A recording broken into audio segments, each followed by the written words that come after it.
faire ici? Que vous avez découvert Ivoire TV. Ivoire TV.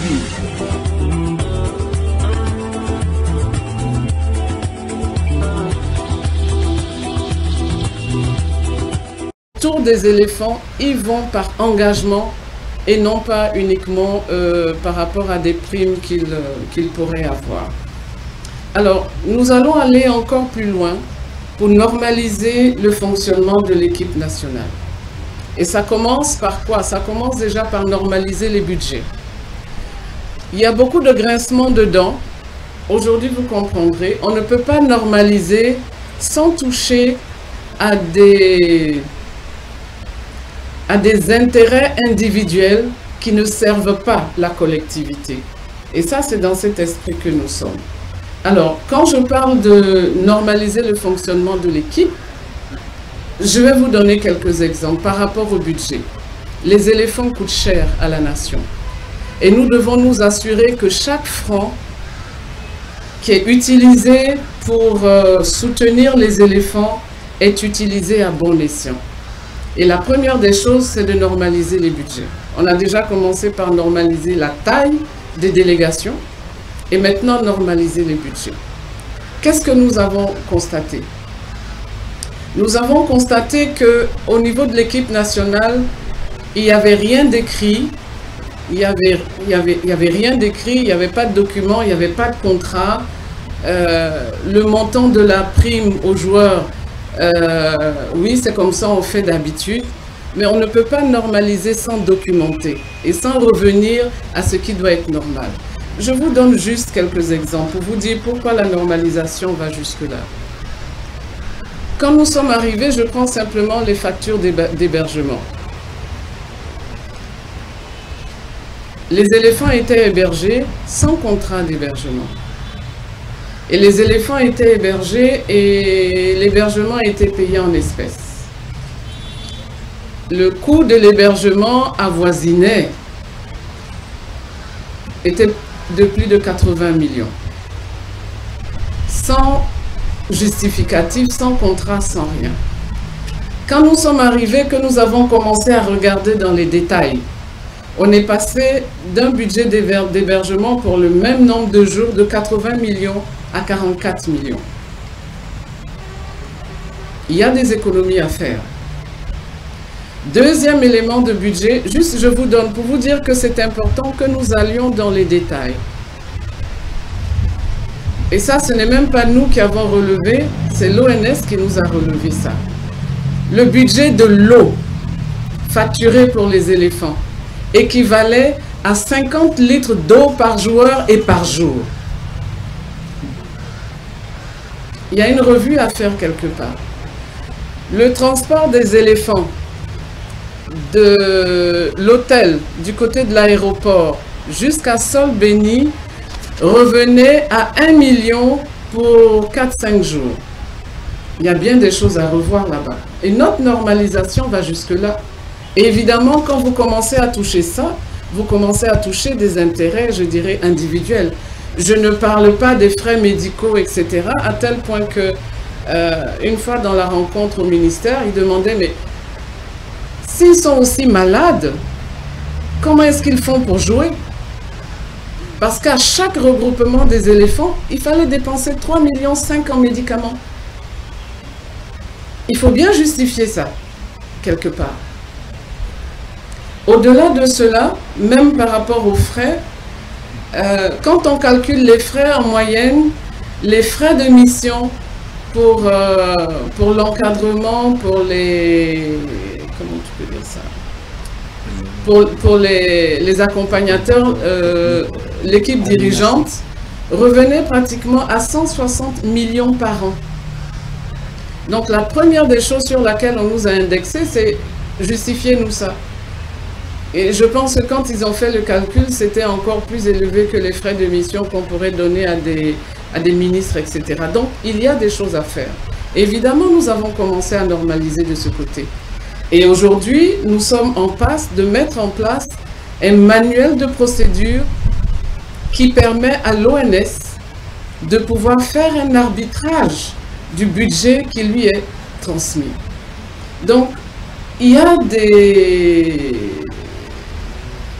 des changements profonds qui vont se faire. Et je vais profiter pour parler de cette histoire de primes. Les primes, on dit oui, les éléphants sont démotivés parce qu'il y a une question de primes, etc. Alors posons-nous la question, c'est la prime de qui? La prime des joueurs n'a pas été touchée. Les joueurs ont demandé si on pouvait augmenter leur prime. Nous leur avons dit, nous allons faire la proposition. La proposition a été faite au ministère qui l'a acceptée, mais qui a demandé, dans la mesure où le budget de 2021 est engagé, que ces nouvelles primes soient mises en œuvre à partir de janvier 2022. Donc, aucune prime des joueurs n'a été touchée. Qu'est-ce qui a été touché? Je vous ai dit tout à l'heure que les primes, il n'y avait rien d'écrit. Tous ceux qui avaient les primes mentionnées dans leur contrat, donc je parle du sélectionneur, je parle des sélectionneurs adjoints et des joueurs, parce que c'est pour ça qu'ils viennent, ont eu leurs primes payées normalement. Il se trouve que l'encadrement qui venait, expatriés ou non expatriés, percevait des primes. Il y en a qui percevaient 100% comme des joueurs, il y en a qui percevaient 50%, il y en a qui percevaient 25% et il y en a qui percevaient 50%. Sur la base de quoi? Aucune base écrite. Donc il fallait faire entrer un peu de justice dans cette affaire. Et donc, même les contrats avec les expatriés n'étaient pas documentés, il n'y avait aucun contrat écrit. Et même en termes d'assurance, il y a un souci là. Donc la première des choses, c'est que nous avons commencé à faire des contrats pour tout le monde. Et il y avait une très très grande inégalité. Et je dirais même injustice. Les expatriés qui venaient, qui étaient des... comment est-ce qu'on dit ça? Ce sont des professionnels, oui, ceux qui travaillent à leur propre compte. Oui, des indépendants. Qui étaient des indépendants, percevaient des honoraires. Mais les locaux, qui eux aussi étaient des indépendants, qui quittaient leur clinique pour venir, ne percevaient pas d'honoraires. Et on a dit, ce n'est pas juste. Ils viennent tous mettre leurs compétences au service de l'équipe. Donc, il est important que ces locaux, dès qu'ils sont dans l'équipe d'encadrement, que ces locaux puissent avoir aussi des honoraires. Et donc, nous avons établi des honoraires, le même niveau d'honoraire. Un kinésithérapeute est un kinésithérapeute, qu'il soit africain ou qu'il soit expatrié. On a mis tout le monde au même niveau d'honoraire. Ça, c'est ce qui n'existait pas avant. Par contre, les non-expatriés percevaient des per diem. C'est pas juste. Par contre, lorsque vous êtes pris en charge à 100%, le per diem n'a plus sa raison d'être. Mais le mieux, c'est que au niveau de l'encadrement local se payait non seulement des per diem, était, comment on dit, blanchi, nourri, logé, et en plus se payait des primes. Mais dans toute cette histoire, qui est la pièce maîtresse? Ce sont les joueurs. Les joueurs sont logés, ils n'ont pas de per diem. Le sélectionneur est là, il n'a pas de per diem.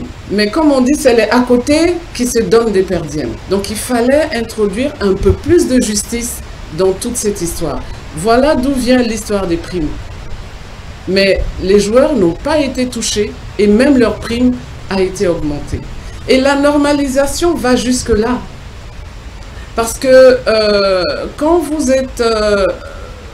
l'inspection générale vient faire son rapport et qui vous parle de la taille des délégations, qui vous parle du montant des frais, c'est qu'il y a quelque chose à faire à ce niveau. Et ça, c'est des choses que nous avons commencé à normaliser. Et je pense que c'est tout ça qui a créé beaucoup de bruit, mais les éléphants sont là pour, je dirais, défendre le drapeau. C'est pas un syndicat, je dirais, pour le reste.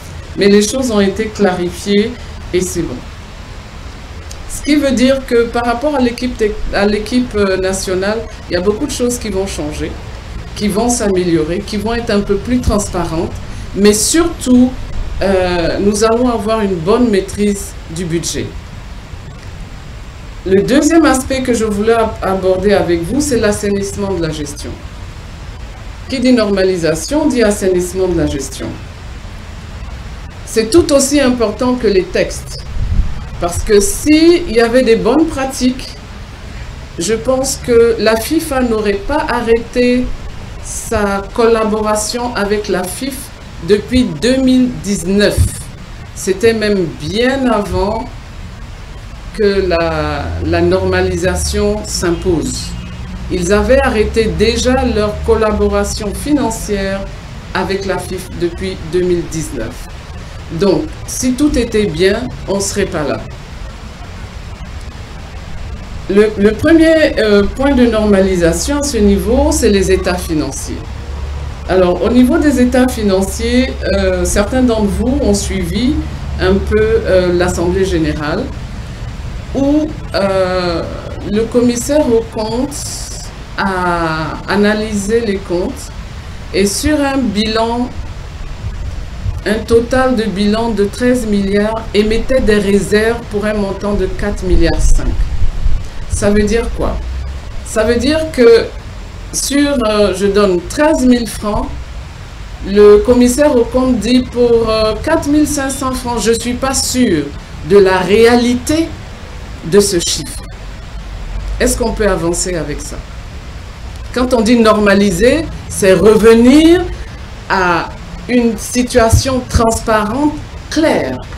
Mais ce que je voulais dire, c'est que ces 4,5 milliards ne sont pas liés seulement au comité sortant.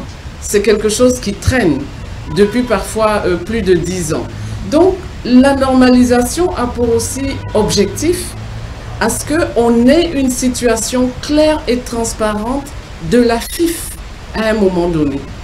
Et c'est pourquoi nous avons demandé à ce que nous ayons le temps de revoir les comptes, puisque le commissaire aux comptes n'avait pas eu les informations.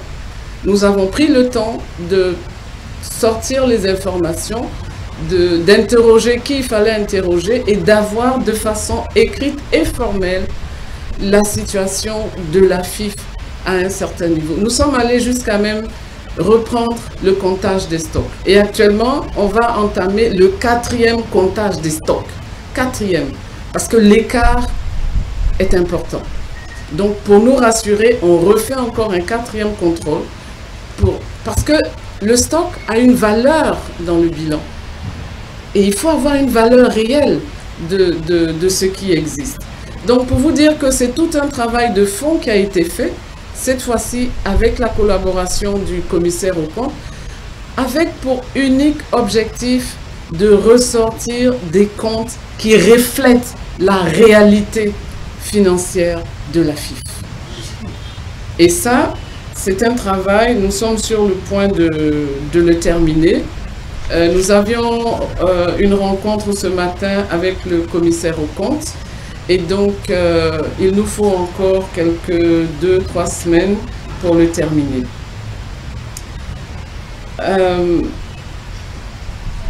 Je reviendrai sur des questions après par rapport à cela. Nous avons eu, et c'est vrai, je dois le noter, nous avons eu beaucoup de résistance. Beaucoup de résistance interne et beaucoup de résistance externe. Et ce que nous leur avons dit, c'est que quelle que soit la date, tant que vous ne nous donnez pas les informations et qu'on n'a pas l'information recherchée, on ne bougera pas parce qu'on est une équipe de mission et il faut aller jusqu'au bout. On a été parfois obligé de prendre des huissiers pour venir constater ou non la mauvaise foi qui pouvait s'exprimer. Mais nous y sommes arrivés, avec la grâce de Dieu, on arrive au bout du tunnel et on aura une évaluation claire de la situation de la FIF. Alors, le troisième aspect que je voulais aborder, ce sont les textes. Mais leur bureau s'organise tout le temps, avant chaque match, ils s'organisent et ils ont les meilleurs arbitres. La plupart, c'est des arbitres fédéraux, parce que je les vois passer. des arbitres donc de la CAF, en tout cas de grands arbitres. J'ai ensuite la question de Ange Quadio, c'est ça, non? Qui dit que tout ce que nous faisons vise à éliminer un candidat. Quand je regarde ma feuille de mission, il n'est pas écrit dedans éliminer un candidat. Il est écrit dedans assainir. Si c'était propre, ma mission n'aurait pas lieu. Et je n'ai même pas demandé une mission. Je ne savais même pas qu'il y avait des problèmes, je veux dire, à la FIF. Donc je pense que déjà dans un premier temps, on ne met pas en mission 4 personnes juste pour venir tacler des personnes. Donc ça n'a jamais été dans ma mission. Deuxièmement, j'ai toujours dit qu'on n'est pas venu pour faire une chasse aux sorcières. On est venu pour travailler en tout professionnalisme. Dites-moi, qui va reprendre en main la gestion d'une entreprise sans en faire un audit? Est-ce qu'un audit veut dire tout de suite on accuse? Est-ce que vous m'avez entendu parler ou écrire quelque chose pour ou contre quelqu'un? Au contraire, j'ai dit que l'audit, c'était un audit de l'état des lieux et que l'audit était destiné au club. On me parle aujourd'hui de cas régie. Qui en a parlé dans les journaux? Le comité de normalisation n'a jamais ni dit un mot, ni acté pour ou contre quelqu'un. Nous avons travaillé en tout professionnalisme. Et ça, je voudrais vraiment mettre l'accent là-dessus. De deux, on nous dit oui, pourquoi on a fait un audit, on devait faire un audit contradictoire. L'ancien COMEX, quand ils sont venus, la première des choses qu'ils ont fait, c'est pas de faire un audit. L'audit, c'est quelque chose de normal. Il n'y a pas à en avoir peur. C'est tout à fait normal et c'est tout à fait sain. Partout dans le monde entier, cela se fait. Alors pourquoi est-ce qu'on va nous demander, nous, de venir faire une mission et de venir juste là pour accompagner? On n'est pas là pour accompagner, on est là pour établir des faits. Et on va établir les faits.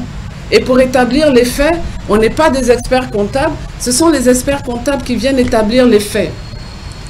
Deuxièmement, l'équipe est restée en place. La seule personne que nous avons enlevée, c'est le DEX. Et même sur le limogeage du DEX, nous n'avons pas osé aller plus loin parce qu'il faut respecter la dignité des personnes. Mais toute l'équipe est là et ils sont informés de tout ce qui se passe, ils sont informés. Mais si on voulait vraiment manigancer quelque chose, on aurait complètement décapité l'équipe, on aurait envoyé une équipe nouvelle. C'est la même équipe qui est là. Nous ne sommes qu'une équipe de transition. Donc, j'aimerais qu'on me relève les faits exacts que nous avons posés et qui ne sont pas ordinaires et qui ont tendance à dire qu'on est là pour éliminer quelqu'un. Tous les actes que nous avons posés sont des actes professionnels. On nous dit mettez en place un manuel de procédure. Ce n'est pas contre quelqu'un, ce n'est pas pour quelqu'un, c'est pour la transparence dans le foot. Donc, je trouve que c'est à ceux qui le disent de confirmer cela. L'audit, on a tout fait pour ne pas que l'audit soit diffusé par la presse. Vous m'avez posé plusieurs fois la question. Je n'ai jamais donné d'informations sur l'audit. Mais qui a sorti les informations sur l'audit? C'est pas moi. Parce que je me suis refusé de le faire et j'ai tenu ma parole. En assemblée générale, on me pose la question. Je réponds parce que ce sont les clubs qui ont posé la question à travers un chapitre qui s'appelle les interpellations. Ils l'ont écrit un mois à l'avance. Madame, on aimerait savoir ce qu'on dit, ceci, ceci, ceci. Et j'avais le devoir, moi, de leur répondre. C'est au club que j'ai répondu, jamais à la presse. Donc aujourd'hui, on est en train de parler de cas régie. Qui a parlé de cas régie dans la presse? Ce n'est pas le comité de normalisation. Parce que nous avons dit, il y a ce qui reste parmi les clubs et il y a ce qui se fait à l'extérieur. Et c'est tout. Et je vous ai dit, il n'y a rien dans l'audit que les clubs ne savaient pas. Ils avaient juste besoin d'avoir, je veux dire, des données sûres. Donc, ceux qui le disent, c'est à eux de le prouver. Mais en tout cas, nous, on a travaillé en toute conscience. Et puis, sincèrement, par rapport à ma philosophie de la vie, je ne vais pas gaspiller mon énergie à me battre contre quelqu'un pour que ça m'apporte quoi. Ça, c'est ma philosophie de vie. Je suis là pour une mission. Ma mission, c'est de ramener de la normalité à la FIF. S'il y avait la normalité, ma mission n'aurait pas été nécessaire et je ne serais pas venue. Donc, au niveau du comité de normalisation, en tout cas, c'est notre attitude.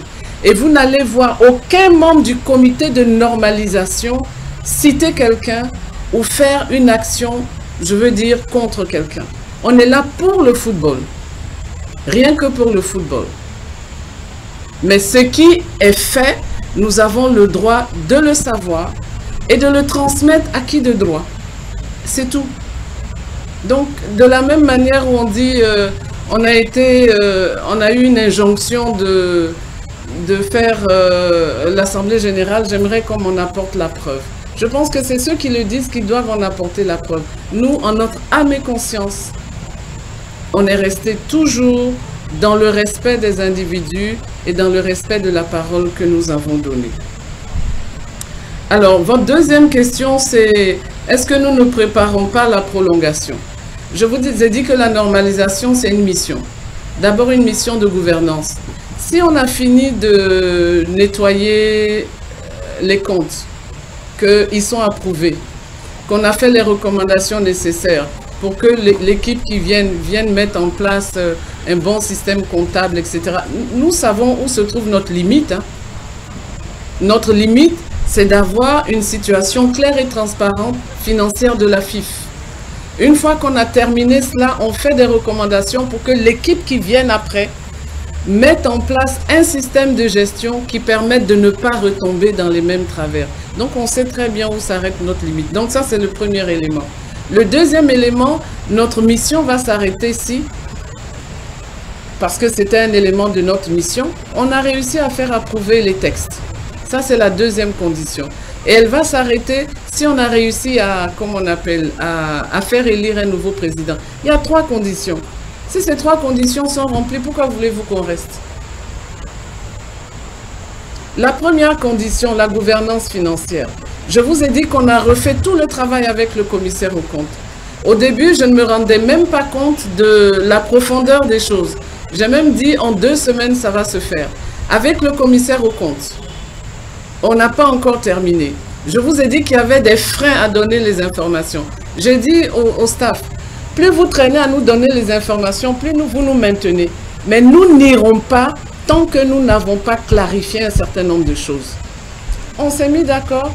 Le commissaire au compte dit, si on lui donne 2 semaines, il pourra terminer. Donc la balle est dans son camp. S'il a terminé, on fait notre assemblée générale, ça fait 1 de moins. On a approuvé les textes, ça fait 2 de moins. On a réussi à faire, comment on appelle, les élections, c'est terminé. On n'a plus de raison d'être, notre mission est terminée. Nous sommes une équipe de transition, nous sommes là pour une mission. Et il faut que les conditions de cette mission-là soient remplies. C'est ce que je peux dire là-dessus. Ensuite, les clubs, les 10 clubs de foot féminin. C'est l'une des innovations que nous avions apportées. De faire passer les clubs de foot féminin en ligue. Mais évidemment, on nous a dit, c'est pas la peine de les mettre dans les textes maintenant. Je vous ai dit même les questions de genre. Parce qu'on va dire, comme vous êtes une femme, vous avez choisi des femmes qui vont venir influencer le vote, alors que c'est quelque chose de très clair et normal. On a même envoyé une équipe au Maroc pour aller voir comment le foot féminin est organisé au Maroc. Et puis au moment de mettre dedans, on dit bon, c'est bien votre proposition, mais mettez-la de côté, parce que sinon on va dire que vous avez choisi des femmes pour venir influencer le vote. Mais c'est quelque chose qui était prévu, parce qu'il faut donner aussi de la visibilité aux femmes. Mais malheureusement, ça ne pourra pas se faire maintenant. Après la normalisation, cela pourra se faire. Je vais peut-être...